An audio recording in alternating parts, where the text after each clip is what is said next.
Hi guys! Welcome to our vlog entitled Money Moves, Financial Literacy for Students.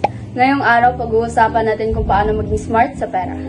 Kahit estudyante pa lang tayo, kung ready ka na matutong mag-save, mag-budget, mag-invest. tara na! Let's be honest, mahirap minsan maging estudyante. Ang daming gastos, projects, merienda, load, at minsan emergency pa. Kaya saving is super important. Kahit 10 or 20 pesos lang araw-araw, malaki yan pag naipon. Ang tip ko, save first, spend later. Ihiwalay mo agad ang pag-ipon bago pa magastos. Tapos, budgeting naman. Ito yung pagplano kung saan magpupunta ang pera mo.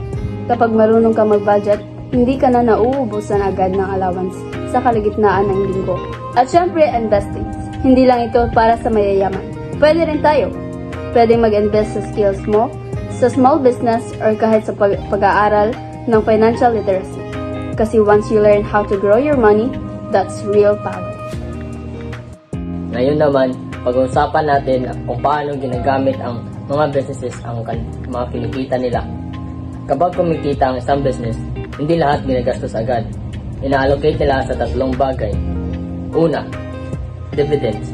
Ito yung parte ng kita na binibigay sa mga owners or investors. Pangalawa, reinvestment.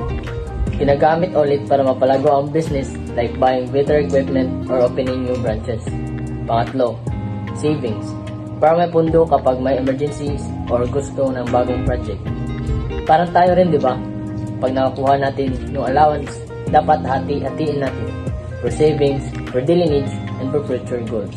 Same concept lang, pero estudyante version. Now, let's make this term simple and relatable. Asset, ito yung mga bagay na may value at pagmamayari mo. Example, cellphone mo, laptop, o kahit baon mo. Liability, ito naman yung mga utang o bagay na kailangan mong bayaran. Example, utang sa classmates o load ng hulugan.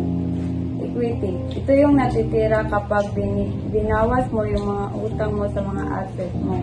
For example, kung may 500 ka na ipon, pero may utang kang 200, ang equity mo ay 300. Kaya, goal natin, dumami ang asset, bawasan ang liability.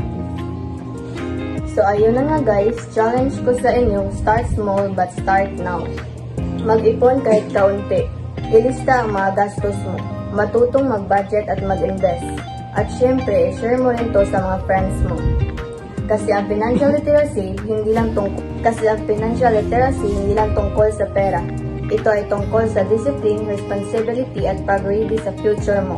That's it for today's vlog. And kung may natutunan ka, don't forget to like, share, and comment your saving tips below.